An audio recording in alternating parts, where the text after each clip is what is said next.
Good evening, ladies and gentlemen. I'd like to welcome you all to the City of Somerville Zoning Board of Appeals meeting for Wednesday, October 26, 2022. It's pursuant to Chapter 107 of the Acts of 2022. This meeting of the Somerville Zoning Board of Appeals will be conducted via remote participation. A recording of these proceedings can be accessed at any time using the registration link at the top of this agenda. Tonight, we have our full quorum, and we have no minutes and nothing to reschedule, so we'll go right to the public hearing. And our clerk, Catherine Garavaglia, will read it into the record. Thank you, Catherine. Thank you, Madam Chair. I'd like to open 36 Berkeley Street, P&Z 22-068. The applicants are seeking relief from an exterior sidewall setback requirement for a rear addition building component type in the neighborhood residence district, which requires a hardship variance. Thank you. So who's here representing 36 Berkeley Street? Madam Chair, this is Charlotte speaking. I have unmuted both of the applicants and have also promoted them. Applicant team, if one of you would like to share your screen, please just let me know. And also, please, if you are able, come on camera while you're speaking.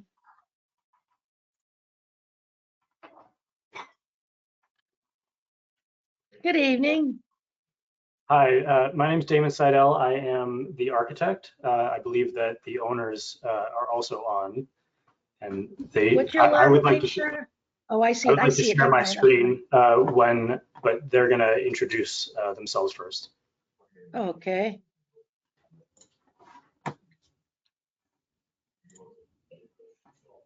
Mr. Ludwig, Ms. Ross, who's going to speak? I think you're there. Is that it? And Mr. Seidel's going to speak and make the presentation. Madam Chair, this is Charlotte speaking. I have promoted Eric, but he may be having some technology problems. If we give him a moment. Eric, if you can hear me, you're muted from your end. So if you can unmute yourself, you should be able to speak and hear the board. And it also looks like you should be able to turn on your video camera if you wish to.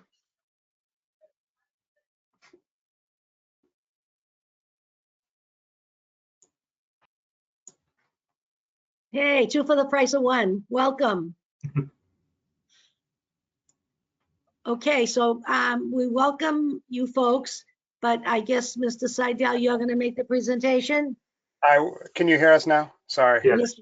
Okay. Yep. Cool. Thank you. Sorry for the delay. That's okay. That's okay. So yeah, I'm Eric. I'm Allie. Hi. And live here at 36 Berkeley Street. And this variance is really to help us better use the two rooms on the back of our house. So we're trying to put a mudroom on the first floor and a proper bathroom and walk-in closet for our principal suite upstairs. And we hope there were some letters sent in by our neighbors that surround us in support of this. So hopefully y'all got that. We have 4 letters from 4 surrounding adjacent neighbors who have all supported the project. So yeah, but we just want to introduce ourselves and then turn it over to Damon, who's our architect and friend, to go over the rest of the kind of details. Awesome. Okay, great. Thank you. Thank you. Seidel? I did click on share screen. Does everybody see a set of plans? Yes. Awesome. So this is the site plan, aerial photo and assessor's map. The address, as you know, is 36 Berkeley Street, a nice residential street kind of in the middle of the block, surrounded by very similar houses to this. And I'll zoom in to the rear of the house, and you can see outlined in red the existing 2-story volume here that we're saying is a rear addition. It fits within the setbacks and the definition of the rear addition component. However, if I go to the existing plan on the next page, here you see that on the right, of that tiny little jog is only about 3-4 inches in, so it does not conform with the 1 foot setback for a rear addition component. So that is the whole crux of the variance, is to be allowed to use this existing structure, renovate the inside of it while calling it a rear addition, despite the fact that it's not set in by 1 foot on the side there. The proposed use of this is, sorry, I'll zoom out a little bit. On the first floor, you can see the partial plan with a little bit of kitchen there, some stairs from the driveway, coming into a new mudroom, using the space inside as a mudroom, and a small gym space or multifunction space, and another set of stairs going down to the outside that gives them some better flow into the actual backyard rather than to the driveway. And then on the second floor, there is currently a set of stairs that go from this first floor rear space up to the second floor. So we fill that in, take them out, fill it in, and give them the use from their principal bedroom, which is in the back zone here. I don't know if actually you can see my cursor. I hope you can see it zipping around there a little bit. Good. Into a vestibule, to the right, a bathroom, and to the left, a walk-in closet. And so we are hoping that we believe that this does not is not to the detriment of the neighborhood, of the larger community, doesn't change anything about the house per se, because it's using the exact same footprint. And it's just that 1 foot setback that doesn't conform to the rear addition component. Okay, thank you. Before we go to the board, is there anybody in the audience that would like to speak to us? And while Charlotte is checking that, for the record, I do have correspondence from an Ellen Friedman, also a Nathan Bassis, I guess. I hope I'm pronouncing that right. And another one here from Catherine Katie Grillo. So we have 3 here, unless more came in. Eric, and you guys said you had 4. Were these was this 3 part of the 4? Those 3 are part of the 4. And who's the 4th one for the record? For the record, let me get his last name.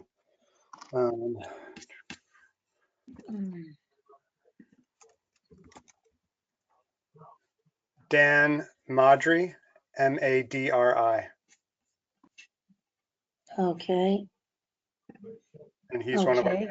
back fence neighbors, so kind of Oh, okay, the backyard. on the side Okay. that we see this space. Okay, great. And Charlotte, do we have people in the audience that would like to speak? Madam Chair, there is no one in the audience Okay, at all. okay. All right, so let the record show, I'm closing the public portion of this case.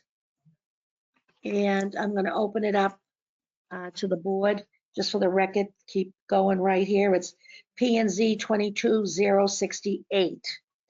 To the board, you folks, anybody has a question or comment, would you please raise your hand so I can recognize you? Catherine Garavaglia. Thank you, Madam Chair. And I believe this was in the documents submitted, but I just want to make sure we get it out on the record. How long has the building been in its existing condition? Like, it hasn't been changed for 20 or 30 years. It's just been sitting there in this format. With the external envelope, yes, we bought the Great. house in December of 2014. So Perfect. Yeah. Thank you. Okay. And is our staff person here? Andrew, could you help me for a moment? Yes, absolutely. Good evening, everyone. Thank you. I had a couple of questions. one of them was that, I know it's in the, I've read this several times to make sure we get all the little nooks and crannies answered. So this house originally, when these folks bought it, was a 2-family. How and when was it converted to a single? Whoever has I'm that not answer, sure. speak up. Yeah. Andrew's I not can't answer. sure. Not sure exactly when it was changed. It is a detached housing type according to the zoning ordinance, but I'm not aware of when exactly that change occurred. Yeah, so But we your did, records show it is single, Andrew? Your records Yeah, are showing? it's a single unit. The applicants currently live in the home. Okay. And let's see, one other thing. So this is non-conforming. This is the way it is. It's shot on the side, you know, the 3 3/4 inches or whatever it is. The backyard's all set. They got the bushes on the right, and on the left is the driveway looking at the front door. What pushed this? Andrew, you have to speak to me about inspectional services. Because it seems like that's what's provoking this, right? Inspectional services, Yeah, how so the definition. exactly. So ISD interpreted that basically an existing enclosed porch cannot be turned into habitable space. They need to basically develop a rear addition building component type, which the applicant is proceeding with. However, in order to build a rear addition, they need to comply with the zoning ordinance. And right now, as you can see, that they're just inches away from sort of that 1 foot side setback on the right hand side. On the image you can see below. So that's basically, they just need to get the hardship variance to rectify the situation. Right. So this is a rear addition. Yes, That's what how they're we're looking proposing at is, it. it is an existing porch, but what they're proposing is meeting the definition of a rear addition building component type. All right. Because right That's now we're the looking at it as a permitting closed process. porch. Yeah, well, yeah, but the permitting process, the path you need to take is for it to be a rear addition building component. All right. All right. Okay. Okay, ladies. I'm opening it up to you folks. Catherine Garavaglia. Just one more thing to make sure that we've talked about it. If we, let's say that we had to push this back to the 1 foot, how much work would be involved with that? Like, what's the cost? Well, yeah, go ahead, Eric. our contractors indicated that that's going to be at least an additional $25,000, but Oh, so yeah. that was, you know, months ago. So inflation and et cetera. Yeah, but then we'd have to knock down that existing wall and then rebuild it 8 And inches in. would it extend your timeline? Absolutely, yeah. Okay. Okay. Ian Fullerton.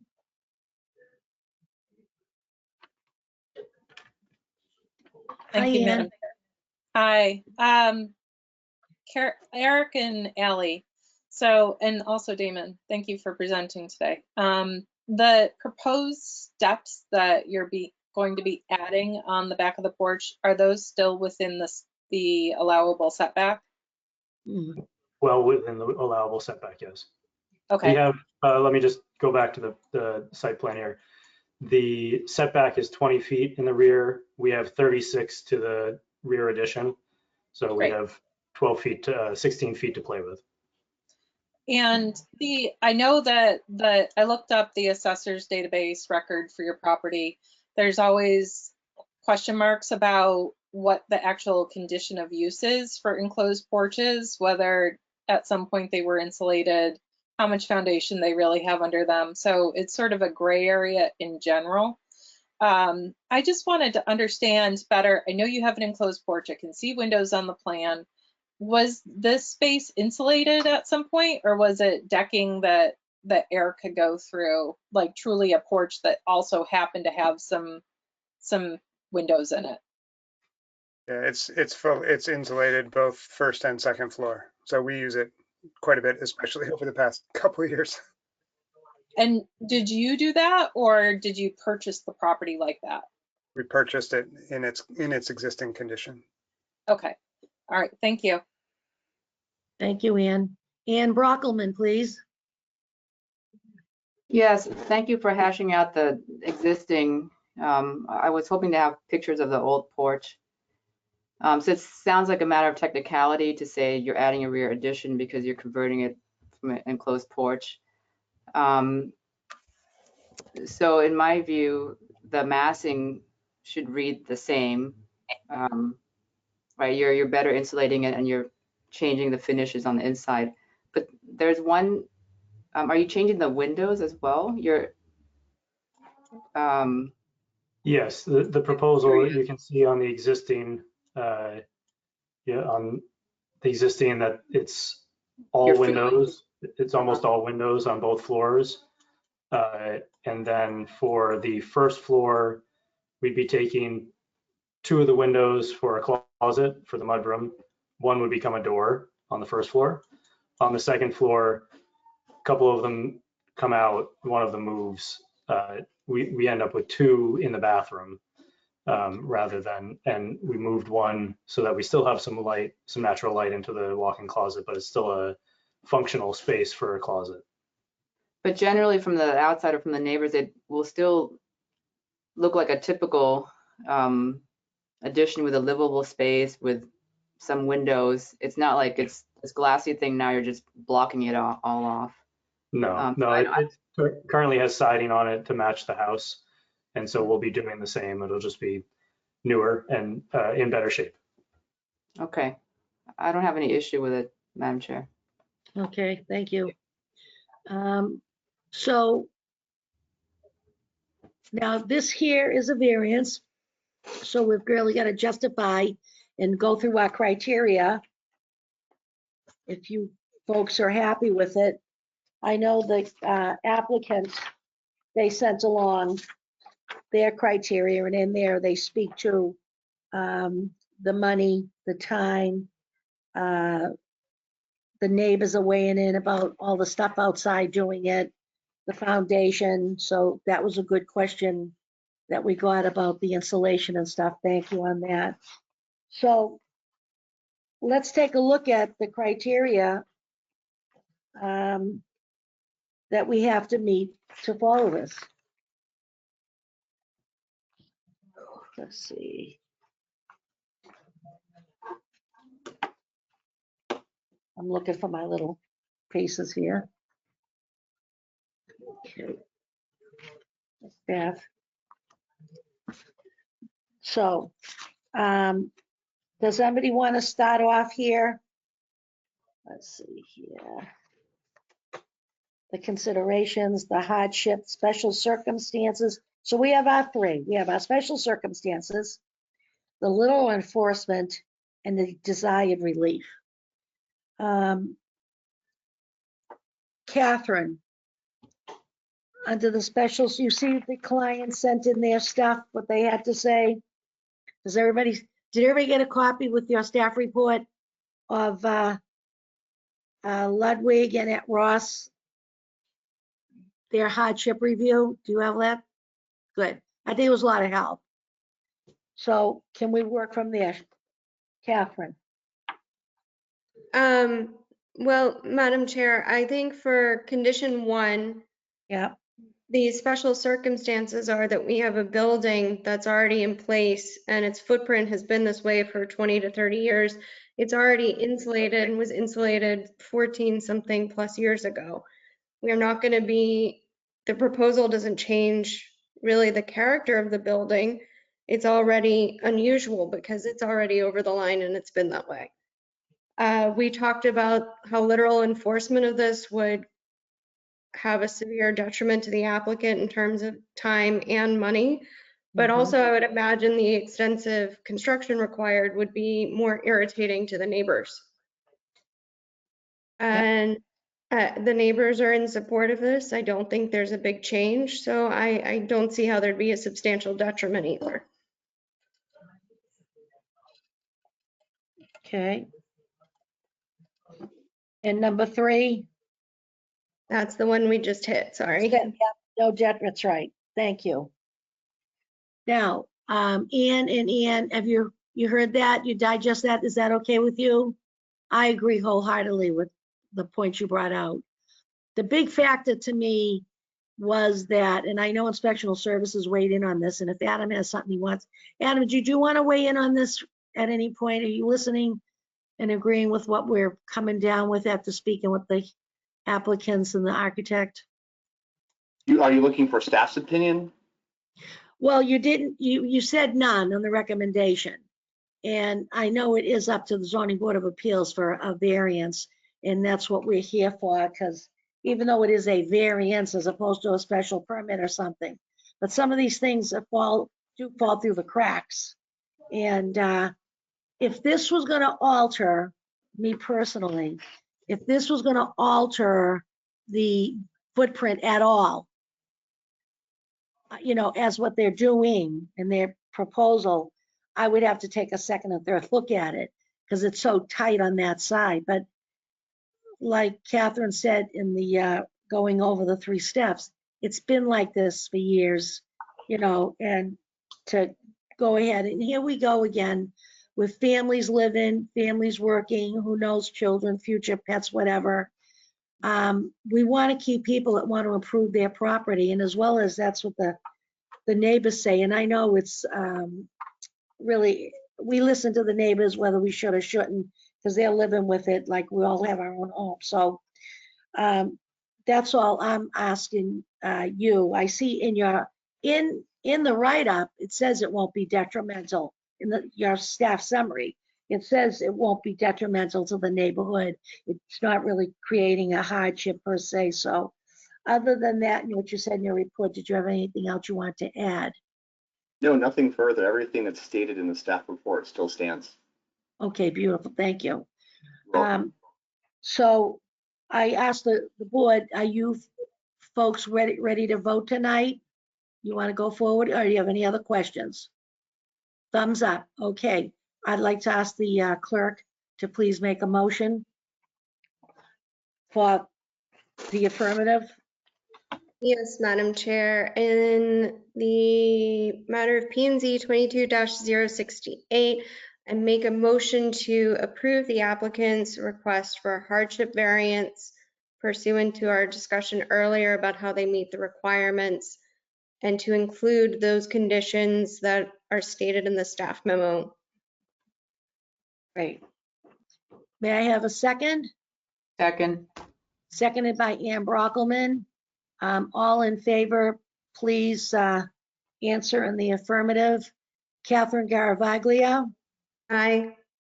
Ann Fullerton, Aye. Ann Brockelman, Aye. and Susan Fontano, aye. I'll let the record show it was unanimous, all 4 board members voting in the affirmative. Thank you, folks. Good luck, do a nice job. Thank you Thank very Thank much. you so much. I appreciate Really it. appreciate your Your time. time and the guidance from Thank- Andrew in the process. Thank you all. Thank Thank you, you. thank you, Andrew, very much, and thank you, Mr. Seidel. Thank you all. All righty. There's no other business tonight. So we'll go with, can somebody make a motion to, is there any other business tonight? Anything pop up? No. Staff person, Charlotte, are we okay to make our motion to go close the meeting? Yes, Madam Chair. Thank you. Catherine Garavaglia, could we have a motion, please? Madam Chair, I make a motion to adjourn the meeting. Second. Seconded by Ann Brockelman. All in favor, please say aye as you're called upon. Catherine Garavaglia, Aye. Ann Fullerton, Aye. Ann Brockelman, Aye. and Susan Fontano, aye. Let the record show it was unanimous to adjourn the meeting. Thank you very much, ladies. Have a Bye. good night. Thank you to everybody. staff. Thank you, everybody behind the scenes.